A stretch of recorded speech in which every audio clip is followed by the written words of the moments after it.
Hello friends, कैसे हो आप लोग। तो आज हम शुरू करते हैं लेक्चर नंबर 4। और लास्ट में हम यहाँ से स्टार्ट कर दे ऑब्जेक्ट क्या है, इनकैप्सुलेशन क्या है, डेटा एब्स्ट्रैक्शन क्या है, वो सब हम लोगों ने सीख लिया। और आप लोग अभी आप सबकी सेहत अच्छी होगी, मेरे ख्याल से अच्छी है। सब लोग भी सेफ रहना आप। आज हम स्टार्ट करेंगे मैसेजिंग। आज हम चैप्टर नंबर 6 ख़त्म करने वाले हैं। फिर चैप्टर नंबर 6 की हम एक टेस्ट लेंगे, 30 मार्क्स की टेस्ट लेंगे। आज मैसेजिंग सीखना है और 3 टॉपिक्स ऐसे हैं जो मैं आपको होमवर्क में देने वाला हूँ। आपको होमवर्क सबमिट नहीं करना है, कहीं भी कुछ नहीं आएगा, आपको सिर्फ वो रीड करना है और वो कंसेप्ट सारे क्लियर करने हैं। 2 टॉपिक्स में पढ़ाऊँगा, दोनों टॉपिक्स को आपको 3 टॉपिक्स में पढ़ाऊँगा। तीनों टॉपिक्स आपको कंप्लीट करने हैं। पहला टॉपिक है वो मैसेजिंग है, दूसरा है पॉलीमॉर्फिज्म है, operator overloading, method function overloading, and चौथा टॉपिक जो है फोर्थ वन वो है इनहेरिटेंस। और उसकी कंपैरिजन जो है एग्रीगेशन और कंपोजिशन की जो कंपैरिजन है, फिर इनहेरिटेंस और एग्रीगेशन कंपोजिशन की जो कंपैरिजन है, वो सब आपको अपने आप ही देखना है। इसके लिए सर हम कहाँ से पढ़े, कहाँ से हमको मटेरियल प्रोवाइड होता है, तो मेरे ब्लॉग में आप जाओगे एपी गोस्वामी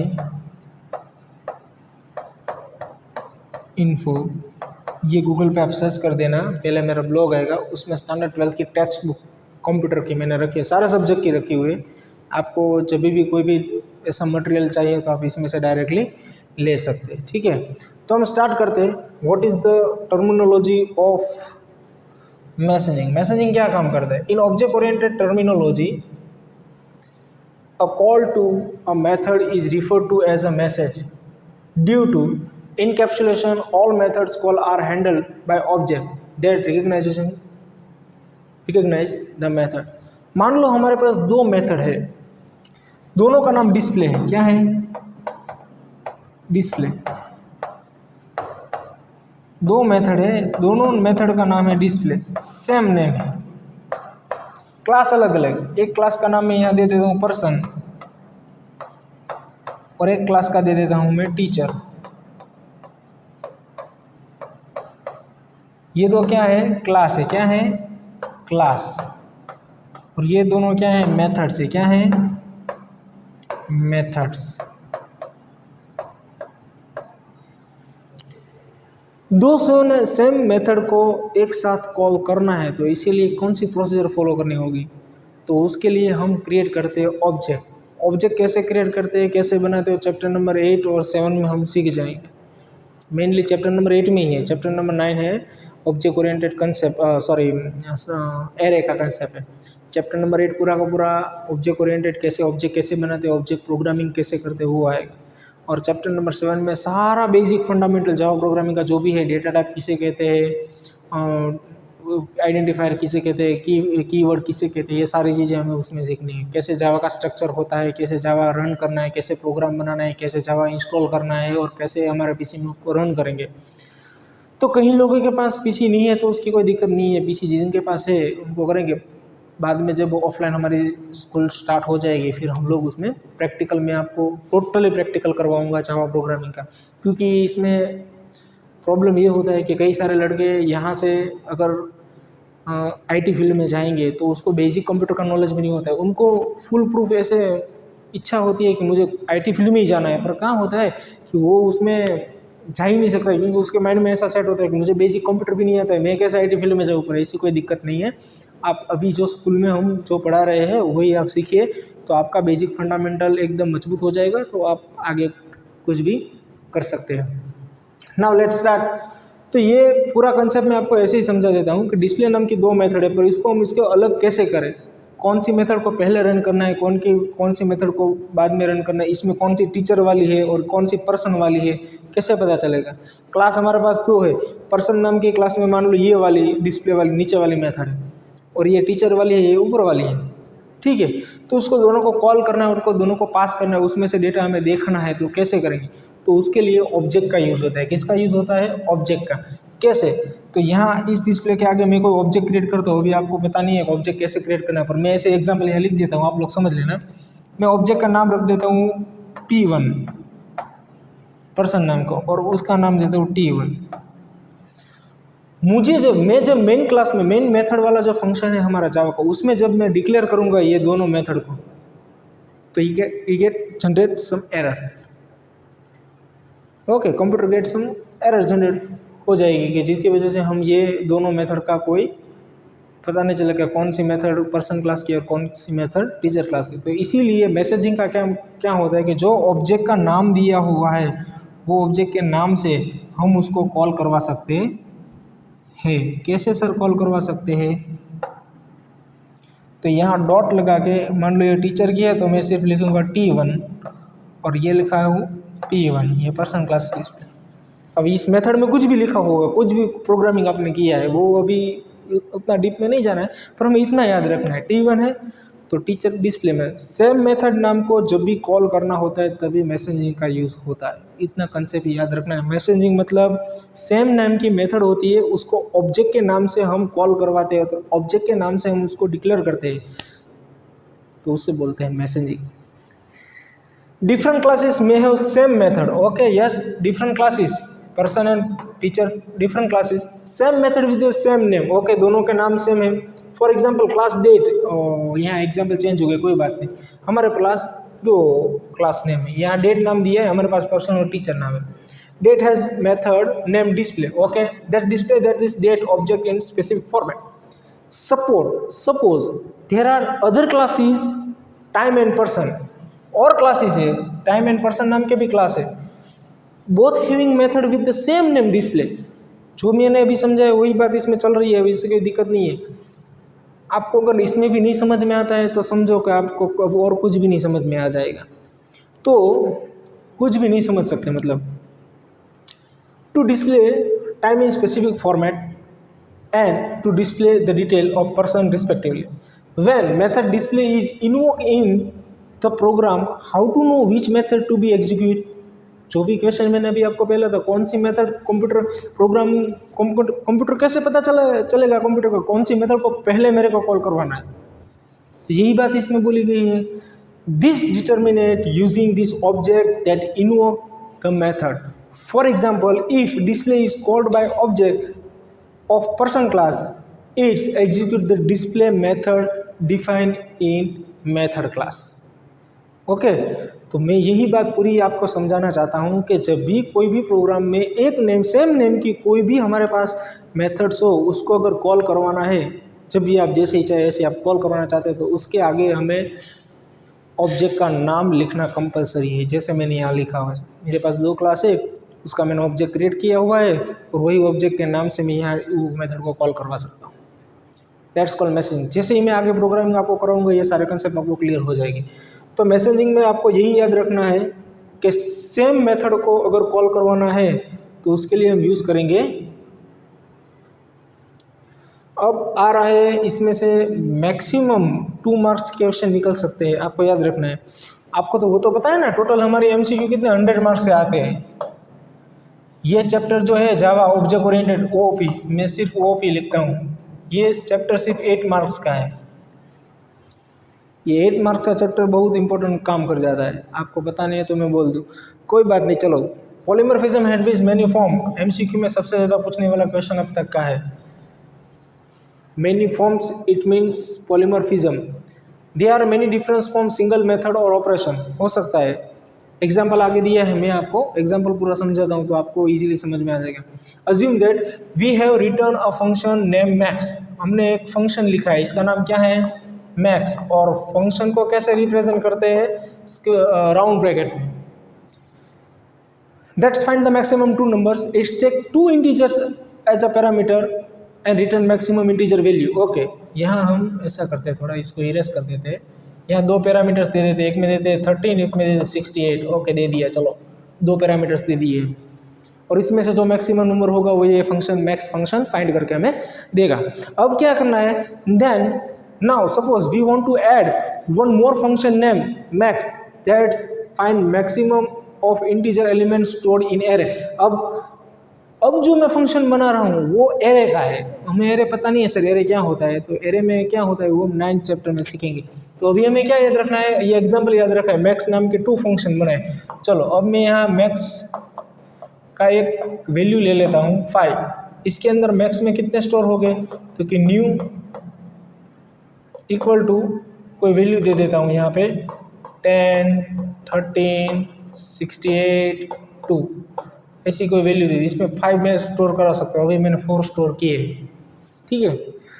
तो इसमें भी नंबर फाइंड आउट करके मुझे देगा जो मैक्सिमम नंबर है, और इसमें भी मुझे देगा जो मैक्सिमम नंबर है। ये दो फंक्शन है और सेम नेम है, दोनों फंक्शन के नेम सेम है। देखो मैक्स मैक्स, दोनों फंक्शन में वैल्यू दी, एक में 2 पैरामीटर दी गई, एक में 4 पैरामीटर दी। इसमें से ये क्या काम करेगा, ये भी इसमें से मैक्सिमम नंबर फाइंड आउट करके देगा और ये भी इसमें से मैक्सिमम नंबर फाइंड आउट करके देगा मेरे को।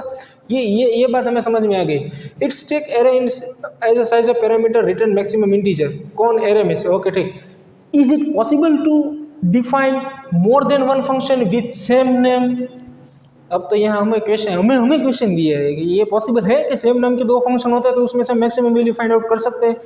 यस, किस में पॉसिबल, तो जावा में, ऑब्जेक्ट ओरिएंटेड प्रोग्रामिंग में और पॉलीमॉर्फिज्म में ये पॉसिबल है, ये भी हमें याद रखना है। It's some programming language, the answer to this question is no, but object oriented programming the answer is yes, as long as the method differs in signatures, numbers and types of parameters. दोनों same नाम हो सकते हैं पर उसके जो signatures रखे हैं हमने यहाँ पे, पैरामीटर्स जो रखे हैं, वो पैरामीटर सिग्नेचर दोनों के अलग अलग होने चाहिए, तो ही ये ऑब्जेक्ट ओरिएंटेड प्रोग्रामिंग पॉसिबल है, अदरवाइज ये पॉसिबल नहीं है। ये हमें याद ही रखना है कि पॉलीमॉर्फिज्म का मतलब क्या होता है, मेनी फॉर्म्स। सेम नाम की मेथड, सेम नाम के फंक्शंस को हम यूज़ करके उसकी सिग्नेचर डिफरेंस होती है तो उसको बोलते हैं पॉलीमॉर्फिज्म, और वो हम इसमें डिक्लेयर करवा सकते हैं जावा में। पर कंडीशन क्या होनी चाहिए, same name of function but signature is different. Okay, ये बात पूरी आपको समझ में आ गई होगी, I hope. Object oriented programming allow define more than one method having same name but different signature in a single class. Okay, ये भी समझ में आ गया। एक ही क्लास में हम 2 सेम नाम के मेथड बना सकते हैं पर उसकी सिग्नेचर अलग होने। सर सिग्नेचर किसे बोलते हैं, क्या होती है, तो सिग्नेचर यहाँ जो पैरामीटर्स और जो कोई हम एरे डिक्लेयर देते हैं, वैल्यू देते हैं, डेटा टाइप देते हैं, उसको बोलते हैं signature. Okay, now this feature is also known as a function और मेथड ओवरलोडिंग। पॉलीमॉर्फिज्म में 2 टाइप आते हैं, एक आता है फंक्शन मेथड ओवरलोडिंग और एक आता है ऑपरेटर ओवरलोडिंग। ऑपरेटर ओवरलोडिंग, एक का काम तो खत्म हो गया कि सेम नेम के फंक्शन होते हैं पर उसकी सिग्नेचर अलग होती है, इसे हम कहते हैं फंक्शन ओवरलोडिंग। एक का काम खत्म। मेन काम था पॉलीमॉर्फिज्म, क्या काम करता है, वही 2 टाइप्स होते हैं पॉलीमॉर्फिज्म के, फंक्शन ओवरलोडिंग और मेथड ओवरलोडिंग, और उसे बोलते हैं एक और है, वो है ऑपरेटर ओवरलोडिंग। ठीक है, वो हम आगे देखते हैं। और मेन चीज़ होती है वो है पॉलीमॉर्फिज्म को कौन से वर्ड से जाना जाता है, तो वो है मैनी फॉर्म्स। एमसीक्यू में पूछा गया, आपको याद रखना है। याद नहीं रखोगे तो भी आप पर, कि जिसको जो चीज़ चाहिए वो उसको करना पड़ता है, अगर नहीं करते तो नहीं मिलती है। ओके, कहाँ पे पहुँचे थे हम, यहाँ पे। ये object oriented program also allows the writing expression using operators. किसी 2 प्रकार के ऑपरेटर ओवरलोडिंग में 2 ही आते हैं, प्लस माइनस, इसका यूज़ नहीं होता है, और डिवाइड का यूज़ नहीं होता है। ये दोनों यूज़ कर सकते हैं, ये इसका यूज़ नहीं होता है ऑपरेटर ओवरलोडिंग में। यहाँ तक फंक्शन मेथड ओवरलोडिंग की बात खत्म होगी। ठीक है, अब एग्जाम्पल दिया है वो देखते हैं, चलो। For example we can use expression date 1 minus date 2। हम ऐसा लिखेंगे 2 माइनस 1, ये लिखा तो क्या आपको पता चाहिए, ये तो सब्ट्रैक्शन हो जाएगा सर, ये तो हमें पता चलता है, आंसर 1 आएगा। ठीक है, चलो यही बात की बात करें। Where both operands are object of class date, here operation minus is performed in way of different than performing subtraction on 2 numbers। 2 number से पहले समय सब्ट्रैक्शन होगा, 2 नंबर जो दिए उसमें से n1 minus n2, here same operation is given different meaning depending upon the data type of operands used। इसमें हमें जो भी डेटा टाइप हमने दी है उस पर वो काम करेगा और उससे अलग करेगा। जो भी डेटा हम दे रहे हैं, पास कर रहे हैं, यहाँ जो भी डेटा दे रहे हैं, पास कर रहे हैं, उससे वो डिफरेंट करेगा, अलग करेगा। उसमें आपने बीच में कौन सी यहाँ सिग्नेचर रखी है उस पर डिपेंड करता है। अभी हम यानी माइनस यूज़ किया है तो माइनस होगा, प्लस किए के तो दोनों एडिशनल हो गया, डेटा का एडिशन होगा।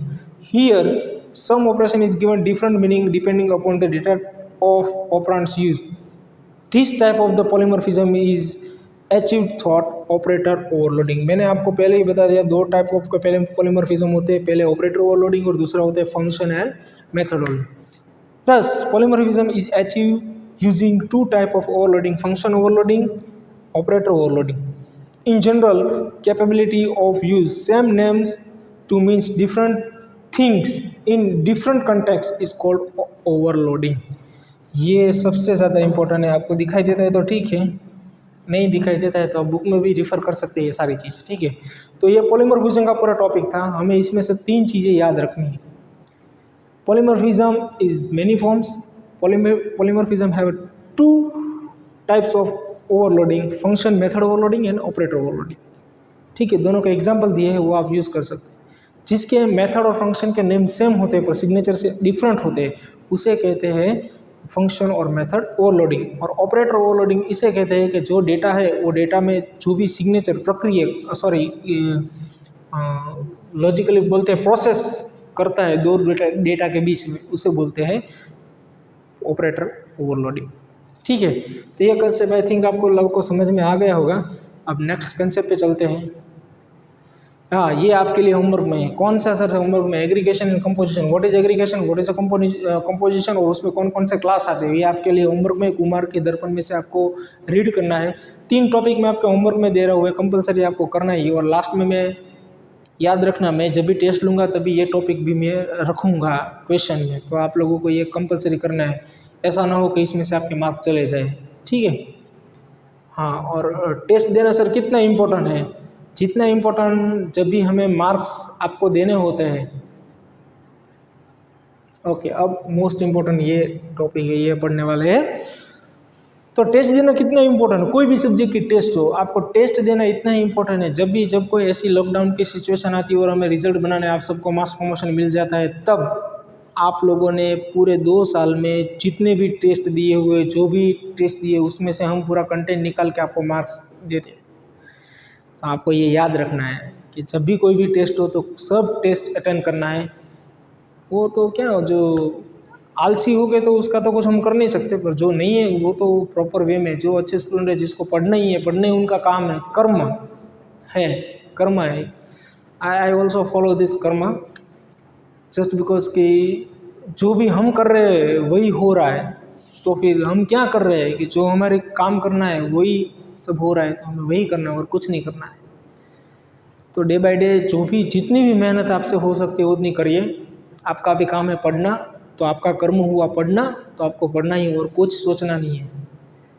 जैसे ये 12th ख़त्म हो जाएगा, 12th के बाद आप कॉलेज में जाओगे, कॉलेज के बाद मनी, जो लोग ऐसे बोलते रहते हैं कि मनी को सब कुछ नहीं होता, मनी ऐसे नहीं होता, ये सारी बातों को आप छोड़िए। मनी इंपॉर्टेंट है, मनी चाहिए, सबको चाहिए, लाइफ गुजारने के लिए मनी सबको चाहिए। उसके साथ साथ थोड़े हमारे संस्कार होते हैं वो भी चाहिए, ठीक है। इतनी एज में मनी नहीं कमाना, नहीं, सबको कमाना चाहिए। हम बार बार कई सारे मोटिवेशनल वीडियो देखते रहते हैं, सब लोग ऐसे ही बोलते रहते हैं मनी सब कुछ नहीं है, काम ही सब कुछ। हाँ, काम है, पर काम करके हमें मनी लेना है ना, तो फिर काम तो करना ही पड़ेगा। तो मनी भी इम्पोर्टेंट है, काम भी इम्पोर्टेंट है, पर काम ऐसा करो, मेहनत ऐसी करो कि मनी अपने आप चल के आपके पास आ जाए।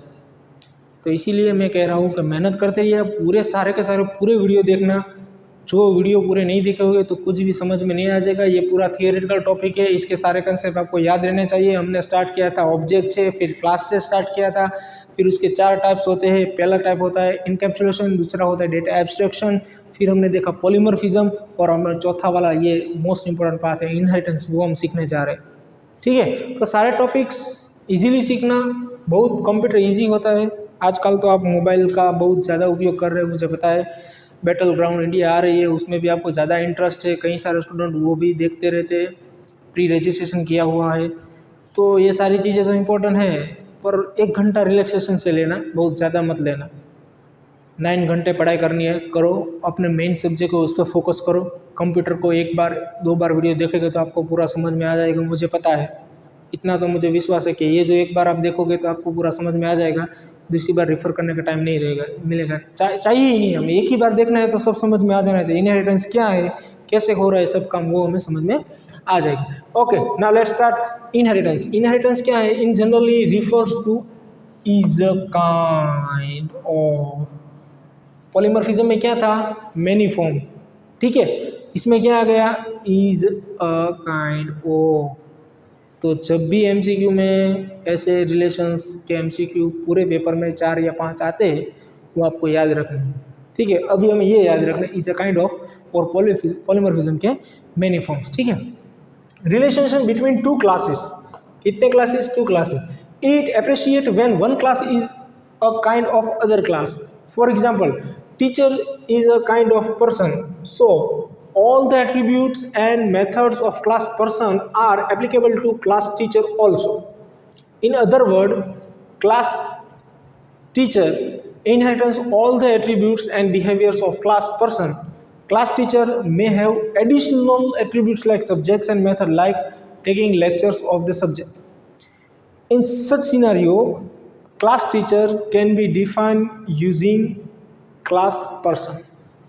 चलो अब इसमें मैं एक्सप्लेन करता हूँ आपको। हमारे पास कितने क्लास है? 2 क्लास है। कौन सा? एक पर्सन क्लास है, ये हमारा डिफ़ॉल्ट पहला क्लास है। दूसरा क्लास है वो टीचर क्लास है, ये मैंने नया क्रिएट किया है, ठीक है। तो इसमें मेरे पास क्या है? नेम है, DOB है, एड्रेस है, डेजिग्नेशन है, ये सारे एट्रीब्यूट पर्सन नाम के क्लास में ऑलरेडी मैंने डिफाइन किए हुए और बनाए हुए हैं। तो यही सारे एट्रीब्यूट मुझे इसमें टाइप ना करना पड़े, डिफाइन ना करना पड़े, इसमें ही सारे ये पर्सन क्लास के एट्रीब्यूट इस टीचर क्लास में आ जाए तो क्या करना पड़ेगा? उसके लिए इनहेरिटेंस का यूज़ करना पड़ेगा। बेसिक भाषा में यही है, उससे ज़्यादा कुछ नहीं। इनहेरिटेंस मीन्स एक क्लास के एट्रीब्यूट दूसरे क्लास में हम इनहेरिट कर सकते हैं, एक्सटेंड कर सकते हैं, उसे बोलते हैं इनहेरिटेंस। इनहेरिटेंस का दूसरा कोई मतलब होता नहीं है, ठीक है। तो ये भी समझ में आ गया। ये तो सर एकदम ईजी है, इसमें बहुत ज़्यादा मेहनत भी नहीं करनी पड़ती है। तो करनी भी नहीं है ना, हमें मेहनत थोड़ी करनी है। मेहनत करेंगे तो हम बहुत आगे चले जाएंगे। अगर मेहनत बहुत की तो हम बहुत पैसे वाले बन जाएंगे। अगर मेहनत की तो हमें सारी अच्छी वेल्थ मिलेगी। अगर मेहनत किया तो हम खुश रहेंगे। यही तो हमें करना नहीं है, सही है ना। मेहनत तो करनी नहीं है, मेहनत करेंगे तो हम बहुत आगे चले जाएंगे, नहीं वेल सेटल हो जाएगी, कोई एक जगह परफेक्ट सेट हो जाएगी, ऐश शांति से ऐशो आराम की ज़िंदगी जिएंगे। यही तो करना नहीं है। पर वो सब कहाँ से मिलेगा? जब मेहनत करके तब मिलेगा। ऐसे ही नहीं मिलता है सब कुछ भाई साहब, मिलता है गलत तरीके से सब कुछ मिलता है, पर वो हमें करना नहीं है, क्योंकि हमारे माँ बाप ने हमें ऐसा कुछ सिखाया नहीं कि ये लो, ये गलत काम कर लो और ये कर लो। हाँ, ये बहुत इंपॉर्टेंट चीज़ होती है। आपका दोस्त कैसा ना, उस पर से आपकी पर्सनालिटी सिलेक्ट होती है कि आप कैसे हो। ये सब लोग को पता है, मेरे को अकेले को, मुझे पता है ऐसा नहीं है, सबको पता है कि अपने दोस्त कैसे, उस पर से हमें कोई जज कर लेगा कि ये आदमी कैसा हो सकता है, कैसा होगा, उसके साथ कैसी रिलेशन रख सकते हैं। बहुत क्रेडिट चीज़ होती है। वो जो हमने स्टार्टिंग में सीखा था ना, क्लास, ये क्लास है, ये अपना क्लास है, आपका क्लास है, अपनी पर्सनैलिटी का क्लास है कि हम अपने क्लास को कैसे ऊपर लेके आए। वो तभी मुमकिन होता है जब किसी एक चीज़ पर आप फोकस करके आगे बढ़ते रहते हो। वही चीज़, वही नया आइडिया जो आपको आ रहा है, उस पर फोकस करके आगे बढ़ते रहो, उस पर मेहनत करते हो, तभी अपना क्लास बनता है और तभी हम कुछ कर सकते हैं। Okay, inheritance refers to the capability of defining a new class of objects that inherits the characteristic of another existing class. Okay. In object-oriented terminology, new class is called a subclass. 3 type of class, mainly 2 type. First is a superclass and second is a child class.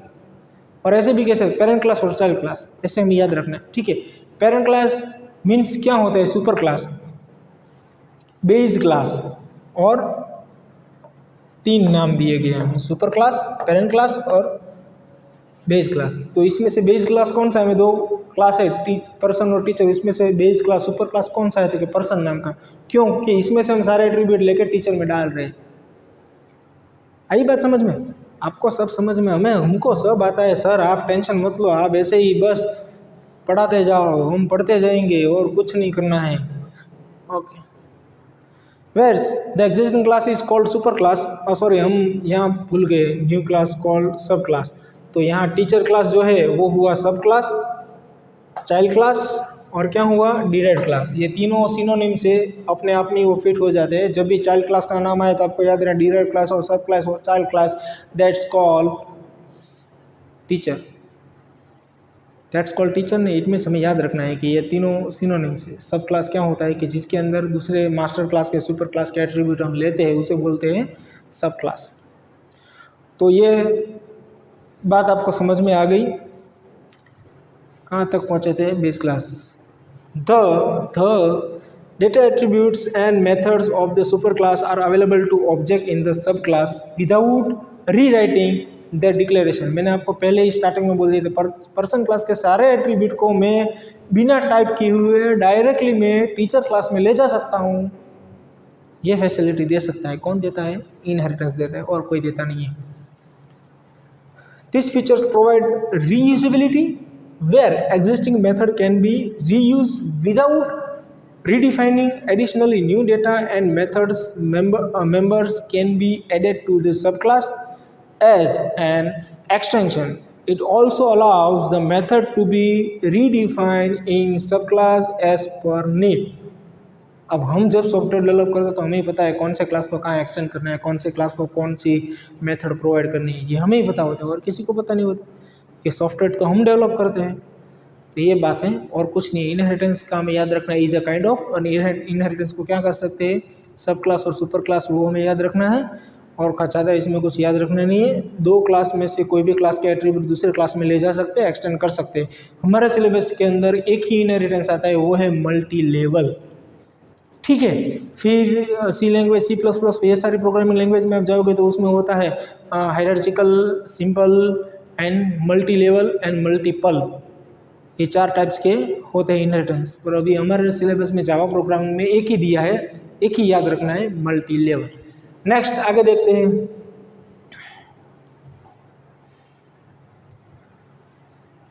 So my God, messaging हो गया।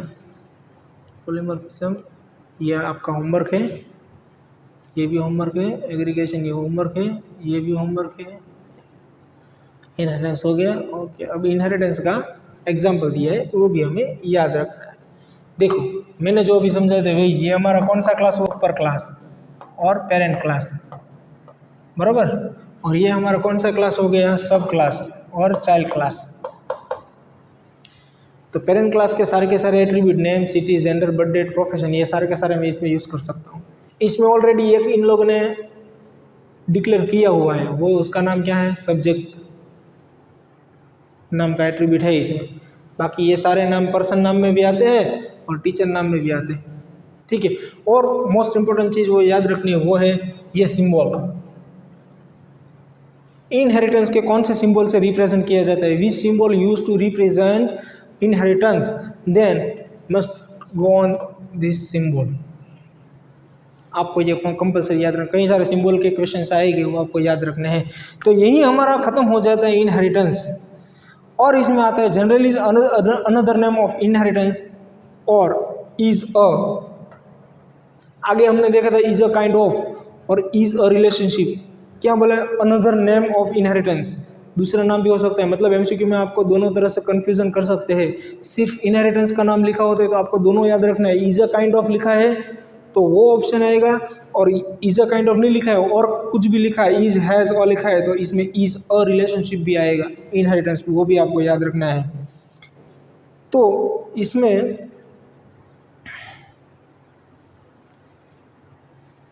चलो भाई आगे। Okay, इसमें ये इसमें most important part है multi level inheritance. देखो ये मल्टी लेवल है। पर्सन नाम का मास्टर क्लास है, उसमें एक एम्प्लॉय नाम का और क्लास बना है और टीचर नाम का क्लास है। मतलब एक प्रोग्राम के अंदर 3 क्लास है, पर्सन, एम्प्लॉय और टीचर। ठीक है, पर्सन नाम के क्लास के अंदर आपने ये एट्रीब्यूट डिक्लेयर कर दिए। अब वही सारे एट्रीब्यूट, ऐसा थोड़ी ना होता है भाई साहब, हम थोड़ी ना आपको कुछ गलत कर रहे हैं। चलेगी बस। ओके, तो पर्सन नाम के क्लास के सारे एट्रीब्यूट एम्प्लॉय में भी यूज़ करेंगे और वही सारे एट्रीब्यूट हम टीचर में भी करेंगे। इसके लिए कौन से वर्ड का यूज़ होता है? तो उसका नाम है एक्सटेंड। क्यों भाई, हमारे साथ ही क्यों होता है? हम थोड़ी ना कोई गलती करते।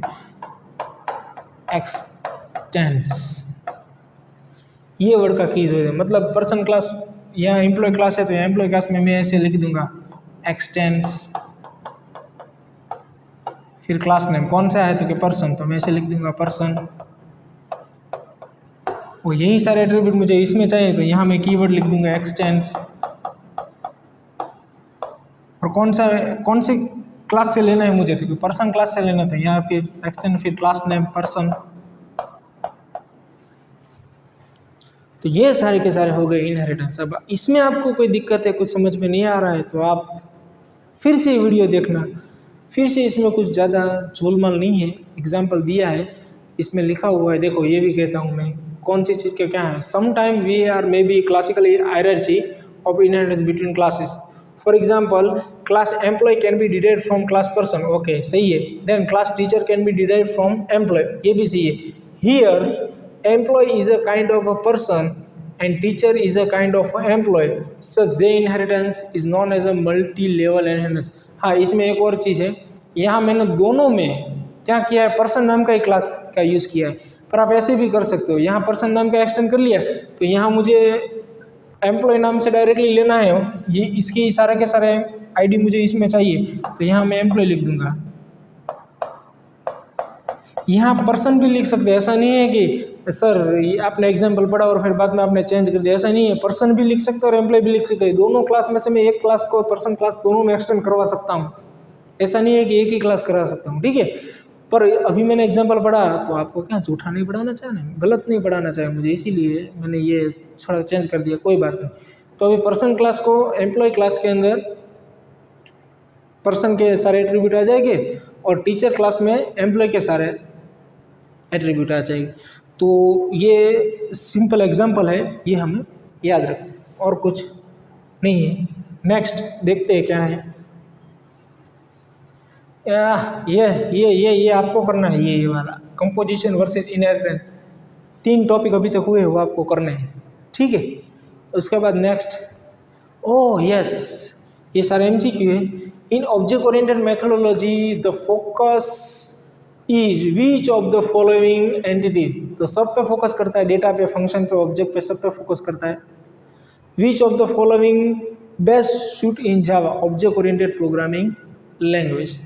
कोई बात नहीं, आप सारे के सारे एमसीक्यू सॉल्व करना स्टार्ट कर देना, हम एक छोटी सी एग्ज़ाम रखेंगे, वो एग्ज़ाम आपको अटेंड करनी है। तो यहाँ हमारा चैप्टर नंबर 6 हो जाता है ख़त्म। लास्ट फिर अगले संडे या फिर कभी भी अब स्टार्ट होगा तब हम चैप्टर नंबर 7 से स्टार्ट करेंगे।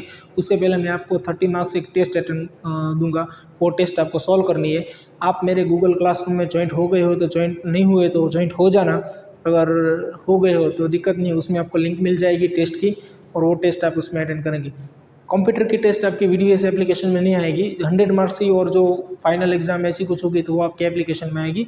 जब भी ऑफलाइन स्टार्ट होगा तो यहीं हमको देना है बैठे बैठे, जो भी जब तक ऑनलाइन है तब ऑनलाइन टेस्ट आएगी। जो भी होगा वो मैं आपको आपके गूगल क्लासरूम में, जब भी आप मेरे गूगल क्लास में ज्वाइंट हो उसमें आपको मैं बोल दूंगा। इसमें कोई क्वेरी हो चैप्टर नंबर 6 में तो आप ज़रूर बताइएगा और सारे के सारे लेक्चर ज़रूर देखिएगा, क्योंकि अगर आप ये पूरे लेक्चर्स नहीं देखे तो चैप्टर नंबर 6 कंप्लीट नहीं होगा, समझ में नहीं आएगा। चैप्टर नंबर 6 समझ में नहीं आया तो 7, 8, 9, 10, 11 तक हमें जाना है, वहाँ आपको कुछ भी समझ में नहीं आएगा। तो chapter number 6 is the most important part in this our text books और सिलेबस। तो चैप्टर नंबर 6 आप जरूर देगा, 8 मार्क इसमें से आप ला सकते हैं। अभी जो सिलेबस कट आउट हुआ है और अभी 12th वाले उसमें 8 मार्क है, पर अभी रेगुलर जो पूरा सिलेबस अगर चला इस साल, पूरा का पूरा सिलेबस आपको पढ़ाना है तो याद रखिएगा, तो 12 मार्क का ये चैप्टर हो जाएगा, चैप्टर नंबर 6। चैप्टर नंबर 6 में हमने क्या क्या सीखा, class, object, class diagram, encapsulation, data abstraction, polymorphism, inheritance. आपको जो होमवर्क में दिए वो कौन सी चीज़ है, तो कि एग्रीगेशन, कंपोजिशन, दोनों चीज़ ही दी है, वो आपको होमवर्क में करना। और एक चीज़ हम सीखे थे वो है मैसेजिंग, ठीक है। इतना सारा कंक्लूजन ये हमारा चैप्टर नंबर 6 का है, और ऑब्जेक्ट ओरिएंटेड प्रोग्रामिंग में ये बेस्ट है। तो जावा में आप प्रिपरेशन स्टार्ट करो। कोई स्टूडेंट अगर प्रोग्रामिंग सीख रहा है तो ये बेस्ट वे है सीखने का। अभी टाइम है आपके पास, टाइम थोड़ा 1 घंटा कंप्यूटर के लिए निकालिए सब्जेक्ट के लिए, और आप इजीली रीड कर सकते हैं। आपको सारे एमसीक्यू समझ में आ जाएगा, एक बार आप वीडियो पूरा देख लीजिएगा, जिसने भी नहीं देखा है उन लोगों को, ठीक है। तो have a nice day, bye bye, फिर मिलते हैं।